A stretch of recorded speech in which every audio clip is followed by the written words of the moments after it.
আজকে আমার মনটা ভালো লাগতেছিল না, এই জন্য আজকে একা একাই বেরিয়ে পড়লাম। হাঁটতেছিলাম, হঠাৎ করে দেখলাম তাকিয়ে যে আকাশের দিকে সূর্যমামাকে দেখতে আসলে অনেক সুন্দর লাগছে। আর মেঘটাও কত সুন্দর করে সূর্যমামার আড়াল করে দাঁড়িয়ে আছে। এটা দেখতেছিলাম, এর সাথে সাথে একটা ভিডিও শুট নিয়ে নিলাম। আর এরই মধ্যে হাঁটতে হাঁটতে আমি আমাদের মেইন রোডে চলে আসি। মেইন রোডে আসার পরে চারদিকে ঘুরে দেখলাম, আসলে গাছপালাগুলো দেখতে আসলে অনেক সুন্দর লাগতেছিল। এর সাথে সাথে আমি হাঁটা শুরু করি। আর কিছু দূর সামনে গিয়ে দেখি সূর্যমামাকে আরো সুন্দর করে দেখা যাচ্ছে।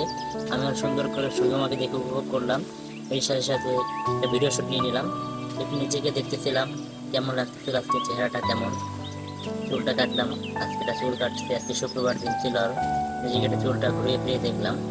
আর ওইদিকে সূর্যমামাকে দেখতেছিলাম, সূর্যমামা গাছের আড়ালে কত সুন্দর দেখতে লাগতেছিল। আসলে দেখতে দেখতে আস্তে আস্তে চলে আসলাম শহীদ সাহি চত্বরে। আজকের মতো এতটুকুই ছিল। আল্লাহ হাফেজ।